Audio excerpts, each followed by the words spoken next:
Entrando num barco, se assentou e toda a multidão que estava em pé na praia. E falou-lhe de muitas coisas por parábolas, dizendo: Eis que o semeador saiu a semear. E quando semeava, uma parte da semente caiu ao pé do caminho. E vieram as aves e comeram-na. E outra parte caiu em pedregais, onde não havia terra bastante. E logo nasceu, porque não tinha terra funda. Mas vindo o sol, queimou-se e secou-se, porque não tinha raiz. E outra caiu entre espinhos, e os espinhos cresceram e sufocaram-na. E outra caiu em boa terra e deu fruto, um a 100, outro a 60 e outro a 30. Agora Jesus interpreta essa parábola. Agora você vai para o verso 18, que é a interpretação da parábola. E Jesus facilitou demais minha vida essa semana. Porque ele já dá a interpretação. Olha que coisa maravilhosa. Verso 18. Escutai vós, pois, a parábola do semeador. Ouvindo alguém a palavra do reino e não a entendendo, vem o maligno e arrebata o que foi semeado no seu coração. Este é o que foi semeado ao pé do caminho. O que foi semeado em pedregais é o que ouve a palavra e logo a recebe com alegria, mas não tem raiz em si mesmo. Antes é de pouca duração, e chegada a angústia e a perseguição por causa da palavra, logo se ofende. E o que foi semeado entre espinhos é o que ouve a palavra, mas os cuidados deste mundo e a sedução das riquezas sufocam a palavra e fica infrutífera. Mas o que foi semeado em boa terra é o que ouve, compreende a palavra e dá fruto, e produz 100, outro 60 e outro 30. Vocês entenderam? Essa é a explicação de Jesus com relação à parábola.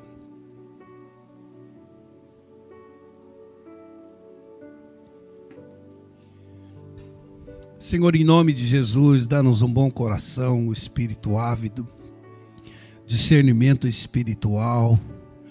Tu conheces cada coração aqui presente e Tu podes falar com singularidade a cada vida, Pai. Eu quero pedir a unção, o poder, a direção do Teu Espírito Santo sobre mim, sobre este ambiente e sobre cada vida que vai ouvir agora essa palavra que saiu diretamente da boca de Jesus. Que saiamos daqui diferentes, que saiamos daqui edificados em fé, que saiamos daqui assumindo compromissos com o Senhor, em razão de ouvir essa palavra para nós nessa manhã. Seja assim, Pai, em nome de Jesus, para a glória de Jesus. Amém. Irmãos, com essa parábola, Jesus ensina em que tipo de terreno a semente da palavra de Deus pode frutificar. Ou seja, em que condições a palavra de Deus pode produzir frutos em nossa vida. E quais obstáculos nós precisamos vencer para que a palavra de Deus transforme nossa vida. E eu alistei aqui 3 obstáculos a serem vencidos para que essa palavra que nos chega da parte de Deus transforme nossa vida. Em primeiro lugar, irmãos, Para que a palavra de Deus transforme nossa vida ou sua vida, você precisa transpor o obstáculo da falta de entendimento da palavra. Verso 1 e 2 diz que naquele mesmo dia saiu Jesus de casa e foi para a margem do mar da Galileia, e era tanta gente ao redor dele que ele teve que entrar num barquinho, afastar um pouco da multidão para de lá ensinar aquela multidão que ficou em pé na praia. Ele criou ali um anfiteatro para sua ministração. Verso 3 e 4 diz que ali no barco ele começou a contar-lhes uma parábola, em que uma pessoa saiu a semear, e quando estava espalhando as sementes, algumas sementes caíram à beira do caminho e foram comidas pelos passarinhos. Para os irmãos entenderem, na Palestina os campos eram rodeados de trilhas estreitas, não tinham cercas e muros. E com o pisar dos homens nessa trilha, o sol ia endurecendo, e a semente que ali caía era pisada, e o solo também era pisado. E como a semente não penetrava naquele solo batido, chão batido, conforme a gente diz, ela ficava ali e era comida pelos passarinhos antes de germinar. E Jesus vem e interpreta no verso 18 e 19, dizendo que essas sementes semeadas na beira do caminho são as pessoas que ouvem a mensagem do reino e não entendem. Aí o maligno vem e tira o que foi semeado no coração delas. Então, queridos, levando em conta essa imagem do solo batido, lugar onde os homens passam com frequência, nós chegamos à conclusão que trata-se de um terreno endurecido, de um terreno impermeável, insensível, no caso ao Evangelho, e onde a semente é roubada pelo maligno. Por isso um terreno como esse precisa ser arado antes de receber a palavra de Deus. Queridos, o maligno é o maior interessado em impedir o entendimento da palavra de Deus. Como Deus deste século, com D minúsculo, diz a palavra de Deus em 2 Coríntios capítulo 4, verso 4, ele cega o entendimento das pessoas. Ele é especialista em promover embotamento na mente, com a sua opressão, com as suas mentiras, com os seus enganos. E é muito difícil entender espiritualmente a palavra de Deus quando se está debaixo de uma potestade de incredulidade patrocinada pelo maligno. Por isso, antes de se aproximar dos ensinos de Jesus, você precisa se desarmar, pedir que Deus traga fé ao seu coração para que você esteja aberto para receber aquilo que vem da parte de Deus. Do contrário, você assimilará somente a letra e perderá o espírito da letra. E como dizem as Escrituras, a letra mata, porque dá uma falsa sensação de aprendizado, mas o espírito vivifica, porque transforma a vida. Então peça a Deus que o mesmo Espírito que inspirou o registro da sua palavra te ilumine para o entendimento dela, e ore como o salmista: Senhor, desvenda os meus olhos para que eu possa contemplar as maravilhas da sua lei. E você deve fazer isso sempre que você se aproximar da palavra de Deus, especialmente no seu momento devocional. Por exemplo, Uma pessoa pode concordar com tudo que lhe é ministrado como palavra de Deus. No entanto, irmãos, é fácil perceber quando ela não está assimilando a palavra de Deus em seu espírito. E o que chega à sua mente não desce ao seu coração. Por isso não se vê transformações em sua vida produzidas pela palavra de Deus. E nesse caso, irmãos, precisamos fazer valer aquela máxima do evangelismo. Antes de falar de Deus para as pessoas, nós precisamos falar das pessoas para Deus, para que Deus as liberte, para que o Espírito Santo as convença do pecado, do juízo e da justiça, para que sejam libertas de todo embotamento espiritual, de todo engano, de toda opressão do maligno, porque, como dizem as Escrituras, o homem natural não entende as coisas espirituais, a não ser que ele seja ajudado pelo Espírito Santo, que, como disse, convence ele do pecado, do juízo e da justiça. Irmãos, querem ver? Uma coisa muito comum de acontecer quando estamos aconselhando ou evangelizando alguém com a Bíblia aberta, enquanto a pessoa está contando o problema, ela está completamente atenta, está motivada, ela está pilhada, contando, aí ela faz um interregnozinho, você fala, agora eu vou ministrar a palavra com base naquilo que ela falou. Quando você começa a ministrar, a mente faz assim, ó. Vem um embotamento, parece que ela sai da sala. Ou vem uma sonolência.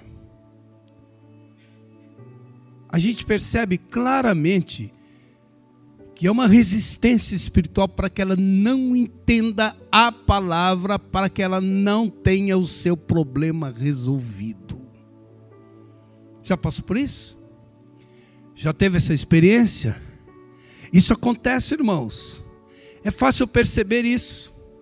Essa é a hora de parar a ministração e fazê-la consciente daquele momento. Eu pergunto, você percebeu que você saiu daqui? Aí eu pergunto, o que você sentiu aí agora? Geralmente os sintomas são esses. Um embotamento, um entorpecimento, um distanciamento, o inimigo oprimindo para que ela não compreenda, não entenda os princípios espirituais que vão servir de base para a edificação da sua fé, para que ela possa vencer aquele problema. Irmãos, a mesma coisa pode se perceber em culto. Quando a palavra de Deus está sendo ministrada como agora, e a pessoa é acometida por uma sonolência mórbida, que a impede de ouvir e compreender a palavra de Deus. Tudo que ela quer é ir embora, sair, tomar uma água, um café, sei lá. Prova disso, irmãos, é que ao sair desse ambiente, onde a palavra está sendo ministrada, aquele sono vai embora. É possível que ela até tenha insônia no dia, porque aquele sono já cumpriu o seu propósito. Embotar a mente, embotar o entendimento, para que ela não absorva a palavra de Deus. Mais uma vez, esse é o momento de parar, resistir, orar e pedir a Deus que liberte de toda a opressão maligna. Você fala, Senhor, eu dormi bem essa noite, eu estou descansado. Que sono é esse? Que entorpecimento é esse? E você mesmo pode repreender em nome de Jesus toda a opressão maligna que está querendo me impedir de ter compreensão da palavra. Por que é na hora da palavra? Porque o inimigo não quer que você seja liberto. Amém, amados? Então você compreendeu que em alguns momentos, tanto nós que estamos recebendo a palavra ou que estamos ministrando a palavra, nós temos que considerar que há uma ação maligna querendo roubar a semente que está sendo semeada em nosso coração. Amém? Vocês entenderam? Amém. Segundo, para que a palavra de Deus transforme sua vida, você precisa transpor outro obstáculo, a superficialidade da fé. Versos 5 e 6 nos dão conta de que outra parte das sementes caiu num terreno pedregoso. Visto de cima assim a terra, havia terra, mas sob a terra muitas pedras. E as sementes logo brotaram, porque a terra não era profunda. Mas assim que apareceu o sol, as plantas queimaram e secaram. Por quê? Porque não tinha raízes. Confere aí com o seu texto. Vamos entender isso. Por todo Israel, irmãos, a camada de rochas calcárias no subsolo impediam que essa semente caísse num terreno profundo. Então eles eram rasos e logo começavam a germinar. Mas tão logo alcançavam essa camada rochosa, sem terem como aprofundarem suas raízes em busca de umidade, vindo o sol, as plantas morrem. É isso.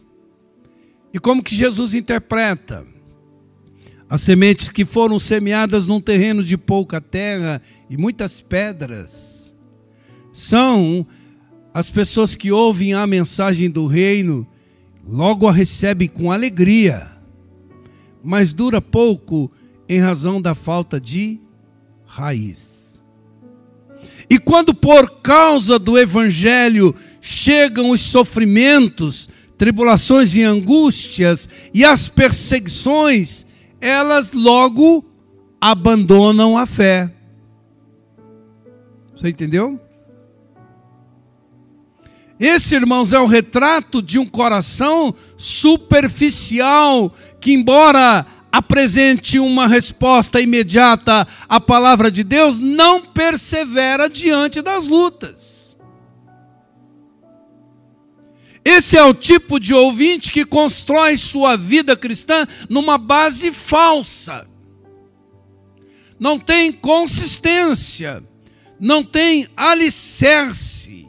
Ele não constrói sua fé em Cristo, mas nas vantagens imediatas que lhe são oferecidas por esse evangelho esquálido que diz nada de dor, nada de sofrimento, nada de renúncia, nada de cruz, nada de autonegação. O que importa é a saúde, a prosperidade, o sucesso, portas abertas. Nada contra, irmãos.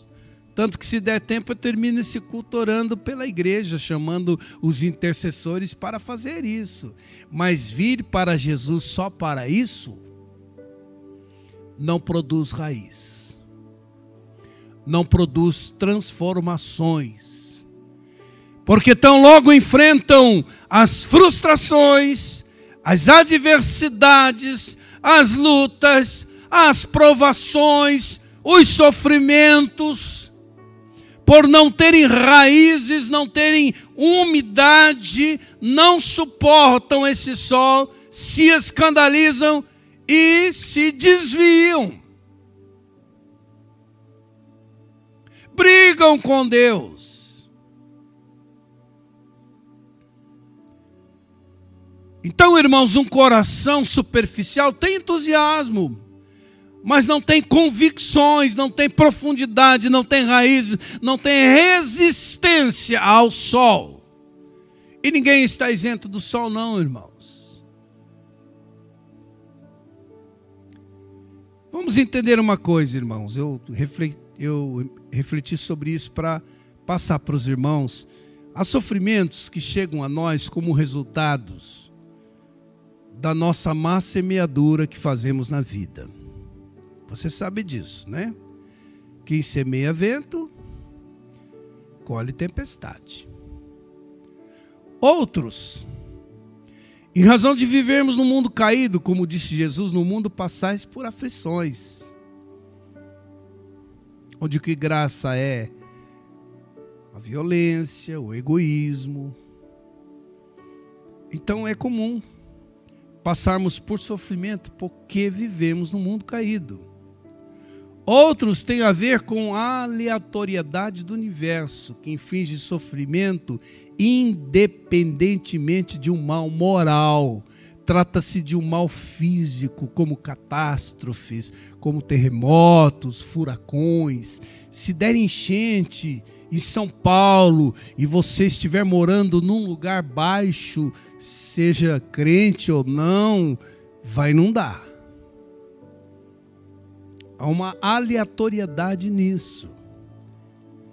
Há também o sofrimento como resultado de uma disciplina de Deus, por causa do mal que você comete. Você pode sofrer por praticar o mal. Mas há quem sofre, irmãos, por praticar o evangelho, por obedecer a Deus, por fazer o bem.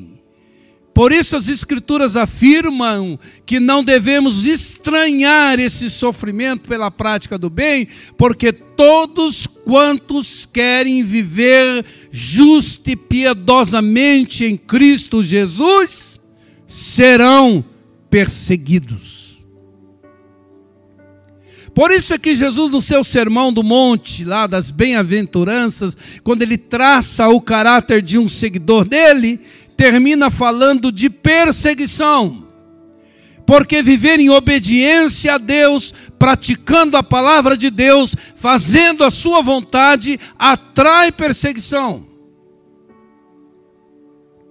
Portanto, aqui Jesus está ensinando que não basta ser receptivo à palavra, ao evangelho, à mensagem do reino, recebendo o que vem de Deus com alegria e entusiasmo. É preciso que essa palavra acolhida faça raízes em nós, de tal forma que quando chegarem as tribulações, as perseguições, como consequência da prática da palavra de Deus, desse viver coerente, dessa pessoa não abandone a fé, não se escandalize do evangelho. Irmãos, entenderam? Há muitos que amam a Deus quando está tudo bem.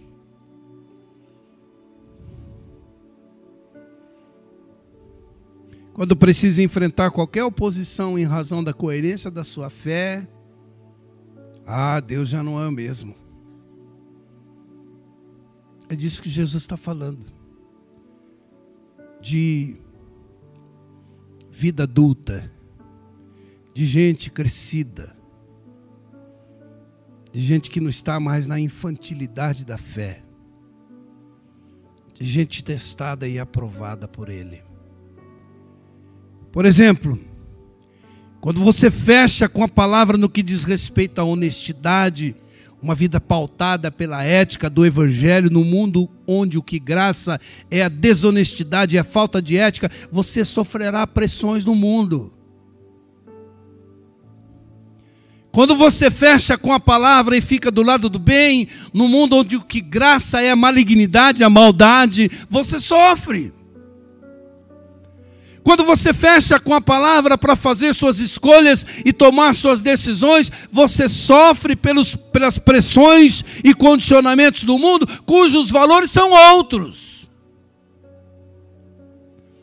Quando você fecha com a palavra na manutenção da justiça, num mundo marcado por injustiças, assim como os jovens idealistas do Lava Jato, você sofre pressões de todos os lados. Enfim, quando você tenta praticar a vontade de Deus em sua vida, você sofre algum tipo de pressão por parte de colegas do trabalho, das pessoas para as quais você responde, dos familiares. E nessa hora é que se sabe se a palavra de Deus em ti penetrou, produziu raízes, convicções, alicerces suficientes para manterem você na trilha da fé, diante de uma resistência espiritual que graça no mundo com relação àqueles que encarnam, vivenciam, praticam a palavra de Deus em todas as dimensões da vida. Essa é a realidade. É disso que Jesus está falando. Terceiro e último lugar, para que a palavra de Deus transforme sua vida, você precisa transpor outro obstáculo dos condicionamentos e valores desse mundo.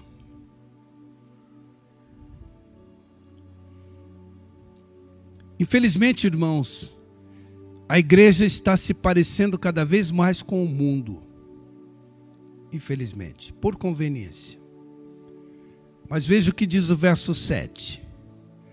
Outras sementes caíram no meio de espinhos, que ao crescerem, sufocaram as plantas.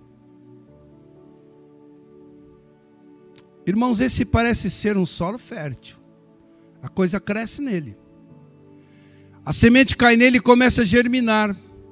Mas as raízes fibrosas dessas pragas, desses espinhos, que se escondem sob a superfície, também brotam e sufocam a plantação. O agricultor sofre com isso. Porque quem é agricultor sabe que a planta precisa ser cultivada e carece de um cuidado especial, mas o espinheiro não precisa de cultivo, ele cresce rapidamente, sombreando a planta cultivada, não deixando que aquela planta tome sol. E suas raízes são mais fortes, portanto absorvem toda a umidade do solo. No fim, as plantas boas acabam sendo sufocadas pelas plantas más. Vamos entender? Jesus interpreta isso no verso 22 e diz: as sementes que foram semeadas no meio dos espinhos são aquelas pessoas que ouvem a mensagem do reino, mas as preocupações deste mundo e a ilusão ou sedução ou engano das riquezas sufocam a mensagem, e essas pessoas não produzem frutos. Irmãos, essa semente disputou espaço com outras plantas, me referindo aos espinhos. Essa semente não recebeu primazia, ao contrário, os espinhos a sufocaram. Vamos pensar o seguinte, irmãos: o coração humano é um campo de batalha disputado. Quando se leva em conta a carne, a natureza caída, as ingerências malignas, há uma batalha travando dentro de nós. Há uma multiplicidade de interesses que tomam o lugar de Deus num equívoco de prioridades. O mundo acaba falando mais alto do que o Evangelho.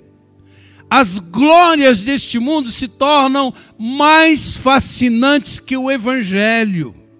E como diz a palavra, é a prevalência da concupiscência dos olhos, da concupiscência da carne, da soberba da vida que tomam o lugar de Deus na vida. Traduzindo, irmãos, trata-se da tentativa de ser amigo do mundo e amigo de Deus. Mas a Bíblia diz que quem quer ser amigo do mundo se torna inimigo de Deus. É irreconciliável ser amigo do mundo e amigo de Deus. Sabe, irmãos, um dos principais problemas que impediram o povo de Israel em peregrinação no deserto de manterem-se fiéis e obedientes e leais a Deus foi o fato de terem sido tirados do Egito e carregarem ainda o Egito no coração. Por isso eles eram tomados daquele sentimento nostálgico, daquele saudosismo que insinuava sempre que lá a vida era melhor. Era melhor estarem presos na gaiola de ouro do Egito, de Faraó, do que livres caminhando com Deus. Algo muito semelhante aconteceu com a mulher de Ló, que estava tendo a oportunidade de um grande livramento da parte de Deus, mas ficou olhando para trás a lamentar aquela vida vivida com Deus à parte. E isso pode acontecer com a pessoa que, apesar de estar sendo exposta com frequência à palavra de Deus, continua dando guaridas às coisas do mundo, a essa vida vivida com Deus à parte, aos prazeres deste mundo. E quando dela Deus começa a exigir algumas renúncias para o bem da sua alma, ela ainda está sob o efeito da ilusão, da sedução, do engano, das riquezas, e a palavra de Deus vai perdendo vez e voz dentro dela. Mesmo tendo conhecimento da palavra, a pessoa vai fazendo concessões éticas, vai negociando, vai relativizando a palavra para levar uma vantagem financeira, para desfrutar de um prazer ilegítimo, para dar vazão à sua carne, para se conformar com esse mundo, e vai, conforme disse Jesus, perdendo a sua alma, a sua dignidade, a sua paz com Deus, as riquezas espirituais que tinha. Por isso que Jesus disse que adianta o homem ganhar o mundo inteiro e perder a sua alma. Irmãos, estes são os espinhos que crescem, sufocam a palavra, porque os cuidados deste mundo, os valores que norteiam esses cuidados, que trazem ansiedade, preocupação, insegurança, medo. E a sedução das riquezas, que eu traduziria em idolatria, quando se coloca coisas e pessoas no lugar de Deus, fazem com que a pessoa deixe a questão da sua vida espiritual para o último plano. Tá bom, meu querido, você está conquistando patrimônios, ficando rico, crescendo intelectualmente, fazendo uma carreira brilhante. E como vai sua vida espiritual? Isso fica para depois. Não há preocupação, irmãos. Só no momento do perrengue é que procura, quando procura Deus, porque via de regra vai buscar em fonte errada, vai encher a cara, vai procurar um pai de santo, vai fazer uma incursão aí para o esoterismo, vai buscar em fonte errada aquilo que Deus podia dar, por causa da rebelião do coração e da ignorância espiritual. Jesus alerta, irmãos. Não deixe que os cuidados desse mundo, as seduções da riqueza, sufoquem a palavra dentro de você, ou impeçam você de crescer espiritualmente falando. Porque, irmãos, essa condição espiritual sufoca a palavra, impede o fruto da transformação de vida.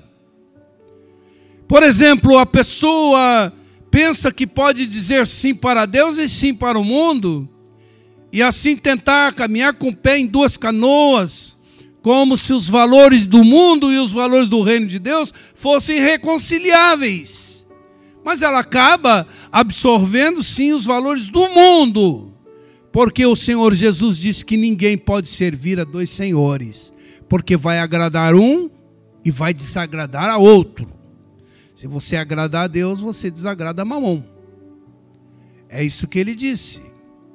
Por isso, irmãos, ao ser exposto à palavra de Deus, como você está sendo agora nessa manhã, você precisa fazer escolhas.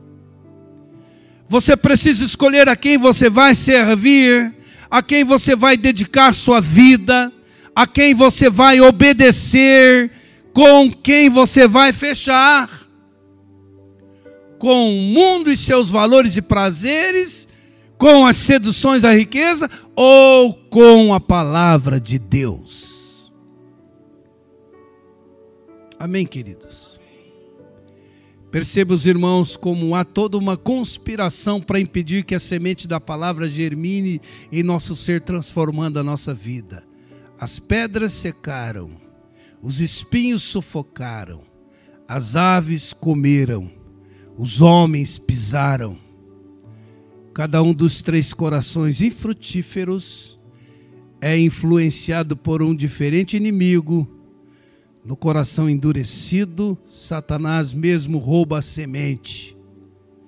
No coração superficial, os enganos da carne, por meio do falso sentimento religioso, impede a semente de crescer. No coração ocupado demais com as coisas desse mundo, esse é impedido de frutificar sua semente. E esses são os 3 inimigos do cristão. Conforme o apóstolo Paulo diz: o diabo, a carne e o mundo. Vamos entender? Concluindo, queridos, é interessante observar que o semeador é o mesmo. A semente é a mesma. E o que faz a diferença em termos de resultado é o tipo de terreno onde a semente cai, ou dito de outra forma, o que faz a diferença é o nível de acolhimento da mensagem do Evangelho, da palavra de Deus. Isso que faz a diferença. Como vimos no primeiro caso, a pessoa não acolhe porque não entende, e a pouca informação que lhe chega, o maligno vem e tira. No segundo, o acolhimento é rápido, porém de pouca duração, porque diante das primeiras dificuldades enfrentadas por causa do Evangelho, as pessoas abandonam a fé, em razão da superficialidade no acolhimento da mensagem do Evangelho. Não estabeleceu raiz. No terceiro caso, a pessoa que recebe a mensagem ainda carrega dentro de si os valores do mundo, a sedução da riqueza que crescem dentro dela, sufocando a mensagem do Evangelho. E quando a pessoa tenta fechar com o Evangelho, repudiando os valores do mundo, ela acaba atraindo sofrimento e perseguição que podem fazê-la retroceder. Mas louvado seja Deus pela possibilidade do quarto caso, que é o acolhimento total.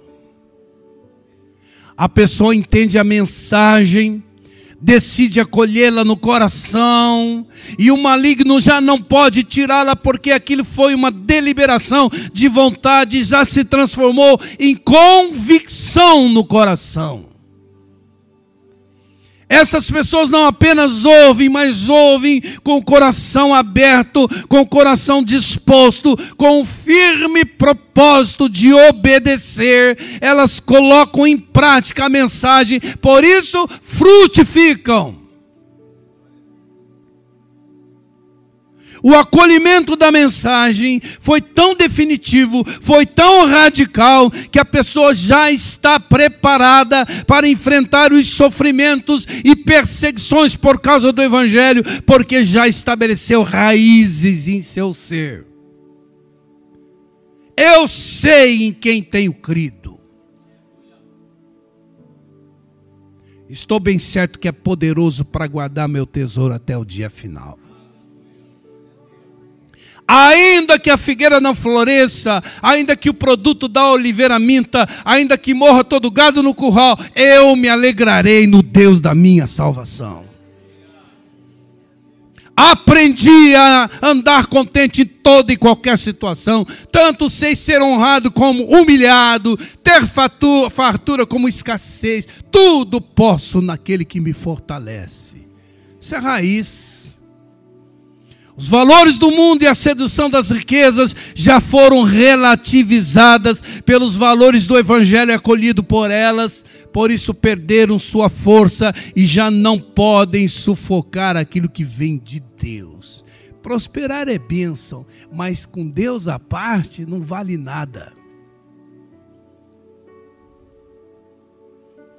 Essa terra é a terra boa, na qual caindo a semente do Evangelho produz muito fruto.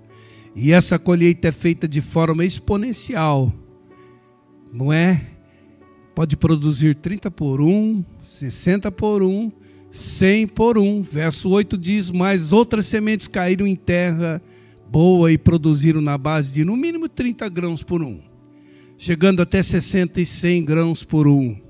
Aí Jesus interpreta e diz, as sementes que foram semeadas em terra boa são aquelas pessoas que ouvem, entendem a mensagem do reino e produzem uma grande colheita, dão frutos. Amém, queridos? Então, meus irmãos, se nós queremos uma transformação de vida pela palavra semeada em nós, precisamos nos tornar para Deus um terreno fértil. Você pode iniciar esse ano dizendo, Senhor, eu quero que esse seja o diferencial na minha vida. Eu quero ser um terreno fértil, que não tenha falta de entendimento da palavra de Deus, mas que é iluminado pelo Espírito Santo, e que tenha um coração rendido a Ele, quebrantado e ávido das coisas de Deus. Um terreno fértil, que vence a superficialidade da fé, permitindo que a palavra de Deus estabeleça raízes profundas em nosso ser, através do conhecimento e prática da palavra de Deus. Um terreno fértil, que vence os condicionamentos e valores desse mundo, porque fecha com os valores da palavra de Deus. Amém, queridos? Que seja você esse terreno fértil. Nós vamos passar o ano aqui ouvindo Jesus, através do Evangelho de Mateus. Eu sei que tem seus momentos devocionais, quando você abre a palavra e quer ouvir algo de Deus, que a palavra de Deus seja viva e eficaz para a sua vida e traga crescimento espiritual para a sua vida. Ontem nós estávamos falando com uma amiguinha, cuja mãe procura aí os profetas da vida e vai se metendo em confusão, como acontece com muitos. Nós queremos algo automático, mágico, instantâneo. Nós estamos na fase da instantaneidade, né? Você tem micro-ondas, que faz tudo rápido, aquela comidinha rápida. Na vida espiritual, irmãos, isso não funciona. Você quer crescer? Ter maturidade? Ser gente grande? Não um menino? Não uma menina?